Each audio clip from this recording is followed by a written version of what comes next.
Hello everyone, नमस्ते। मैं कीर्ति शर्मा आप सभी का पाथ ऑफ ज्ञान में स्वागत करती हूँ। जब भी सत्य और दान की चर्चा होती है तो राजा हरीशचंद्र का नाम लिया जाना स्वाभाविक है। सच बोलने और दान देने के लिए उनकी मिसाल आज भी दी जाती है।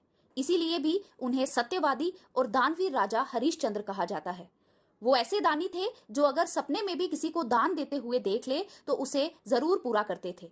राजा हरीशचंद्र सत्यवादी और दानवीर थे। सत्य के मार्ग पर चलने के लिए उन्होंने राजपाट, पत्नी और पुत्र के मोह को भी त्याग दिया था।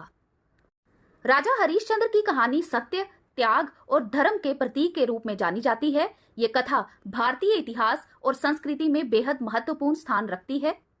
राजा हरीशचंद्र को उनकी सत्यनिष्ठा और ईमानदारी के कारण कई कठिन परीक्षाओं से गुजरना पड़ा था। राजा हरीशचंद्र अयोध्या के राजा थे। वे सूर्यवंशी राजाओं के वंशज थे जिन्हें अपनी प्रजा से अत्यधिक प्रेम था। उनकी सबसे बड़ी विशेषता ये थी कि वे अपने वचन के पक्के थे और कभी झूठ नहीं बोलते थे। भले ही अपनी सत्यवादी और दानवीरता छवि के कारण राजा हरीशचंद्र की काफी लोकप्रियता थी, लेकिन उनका पारिवारिक जीवन अत्यंत दुखी रहा। तो आइए जानते हैं राजा हरीशचंद्र के त्याग और सत्यवादिता की कहानी के बारे में। राजा हरीशचंद्र के बारे में कहा जाता है कि एक बार उन्होंने सपने में महर्षि विश्वामित्र को अपना सारा राज्य दान में देते हुए देखा, लेकिन अगले दिन जब वे सुबह जागे तो सपना भूल गए थे। महर्षि विश्वामित्र महल में आए और राजा हरीशचंद्र को उनका सपना याद कराया। इसके बाद राजा ने खुशी खुशी अपना राज्य उन्हें दान में दे दिया। लेकिन दान के बाद दक्षिणा की बारी आई तो वे बोले, पहले ही सब कुछ मैंने दान कर दिया है, अब दक्षिणा के लिए धन कहाँ से लाऊं।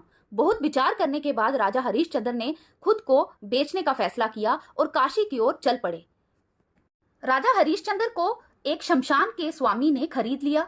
राजा हरीशचंद्र की पत्नी भी किसी व्यक्ति के घर में बर्तन साफ करने और चौका चूल्हा संभालने का काम करने लगी। और वहीं दूसरी ओर कभी सिंहासन पर बैठने वाले राजा हरीशचंद्र शमशान का काम करने लगे। एक दिन राजा के पुत्र को सांप ने डस लिया, जिससे उसकी मौत हो गई। लेकिन तारामती के पास कफन तक के पैसे नहीं थे। तारामती किसी तरह दुखी मन से पुत्र के शव को गोद में उठाकर शमशान पहुंची, लेकिन शमशान पहुंचते ही राजा हरीशचंद्र तारामती से शमशान का कर मांगने लगे, क्योंकि शमशान का कर लेना नियम था और वो अपने मालिक की आज्ञा का पालन कर रहे थे। राजा हरीशचंद्र अपनी पत्नी से बोले, शमशान का कर तो देना ही पड़ेगा। फिर राजा हरीशचंद्र ने पत्नी से कहा, यदि तुम्हारे पास कर देने के लिए धन नहीं है तो अपनी साड़ी का कुछ भाग फाड़ कर दे दो, उसे ही मैं कर के रूप में रख लूंगा। लाचार होकर जैसे ही उनकी पत्नी तारामती ने अपनी साड़ी फाड़ना शुरू किया, उस समय तेज गर्जन हुआ और महर्षि विश्वामित्र प्रकट हो गए। विश्वामित्र जी बोले, हे राजा, तुम धन्य हो। ये सब तुम्हारी परीक्षा हो रही थी, जिसमें तुमने सिद्ध कर दिया कि तुम श्रेष्ठ, दानवीर, सत्यवादी और धार्मिक हो। और इसके बाद उनका पुत्र भी जीवित हो उठा और राजा को उसका पूरा राज्य भी लौटा दिया गया। इतना ही नहीं, महर्षि विश्वामित्र ने कहा कि संसार में जब भी धर्म, दान और सत्य की बात की जाएगी, राजा हरीशचंद्र का नाम आदर सम्मान के साथ सबसे पहले लिया जाएगा। तो ये थी राजा हरीशचंद्र की कहानी। राजा हरीशचंद्र की कहानी हमें ये सिखाती है कि सत्य, धर्म और न्याय के मार्ग पर चलने वाले व्यक्ति को कितनी भी कठिनाइयों का सामना करना पड़े, पर अंत में सत्य की ही जीत होती है।